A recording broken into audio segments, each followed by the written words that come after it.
শরীরে কোনো মেদ না থাকলেও পেটে যেন অনেকেরই জমতে শুরু করে বাড়তি মেদ বা ভুঁড়ি। এমন সমস্যার সমাধান কি জানেন? অনেক সময় দেখা যায় কিছু নিয়ম মেনে চলার পর শরীরের ওজন কমে, কিন্তু পেটে জমে থাকা মেদের পরিমাণ কমে না। এমন অবস্থায় করণীয় হিসেবে ডায়েটিশিয়ান ও ফিটনেস বিশেষজ্ঞরা বলছেন 3টি কার্যকরী উপায়ের কথা। তাহলে দেরি না করে জেনে নিন 3টি কার্যকরী উপায় কি কি। নমস্কার বন্ধুরা, আমি সুভাষ, সবাইকে মাইতি বাংলা চ্যানেলে স্বাগত জানাচ্ছি।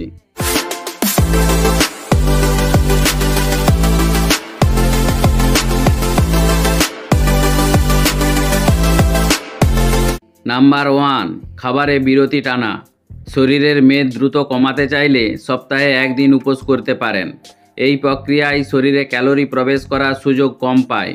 দীর্ঘক্ষণ না খেয়ে থাকার কারণে যে মানসিক স্ট্রেস সৃষ্টি হয় তাও পেটের মেদকে ঝরাতে সক্ষম। তবে মনে রাখবেন, পরপর সপ্তাহে একদিন উপোস করতে যাবেন না, এতে হিতে বিপরীত হওয়ার শঙ্কাই বেশি। নাম্বার 2, খাবার বাছাইয়ে সতর্কতা। খাবারে শর্করার পরিমাণ কমিয়ে দিন। এর জন্য সাদা ভাত, সাদা চিনি, পাউরুটি, চিপস, পাস্তা, আলু জাতীয় খাবারগুলো এড়িয়ে চলতে হবে।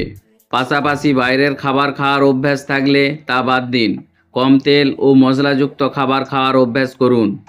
নাম্বার 3, ব্যায়াম। ডায়েট লিস্টে লাগাম টানার পর শারীরিক ব্যায়াম করেও পেটের ভুঁড়ি কমাতে পারেন। এর জন্য শারীরিক ব্যায়ামের সময় 2 থেকে 3 ঘন্টা করে ফেলুন।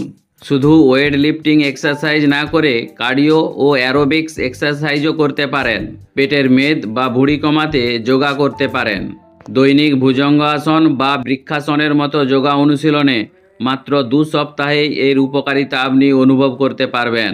মনে রাখবেন, আপনি যদি মনে করেন যোগা বা শারীরিক ব্যায়াম শুরু করলে আপনাকে ডায়েট লিস্টে গুরুত্ব দিতে হবে না, তাহলে কিন্তু আপনি বোকামি করবেন। কেননা দ্রুত কাঙ্ক্ষিত ফলাফল পেতে আপনাকে একই সঙ্গে ডায়েট নিয়ন্ত্রণ ও শারীরিক ব্যায়ামের অভ্যাস করে যেতে হবে। তবেই বিদায় জানাতে পারবেন শরীরের বাড়তি মেদ বা ভুঁড়িকে। তাই বলছি বন্ধুরা, শরীরের বাড়তি মেদ বা ভুঁড়ি কমাতে চাইলে এই 3টি উপায় অবশ্যই মেনে চলুন। আজ এই পর্যন্তই, দেখা হবে পরের ভিডিওতে। ভিডিওটি ভালো লাগলে অবশ্যই একটি লাইক করুন এবং চ্যানেলটিকে সাবস্ক্রাইব করে পাশে থাকা বেল আইকনটি প্রেস করে নোটিফিকেশনটি অন করে রাখুন, যাতে করে মাইতি বাংলা চ্যানেলের অতি গুরুত্বপূর্ণ ভিডিওগুলি সবার প্রথমে আপনার কাছে পৌঁছে যায়। সবাই ভালো থাকুন, সুস্থ থাকুন। ভিডিওটি শেষ পর্যন্ত দেখার জন্য অসংখ্য ধন্যবাদ।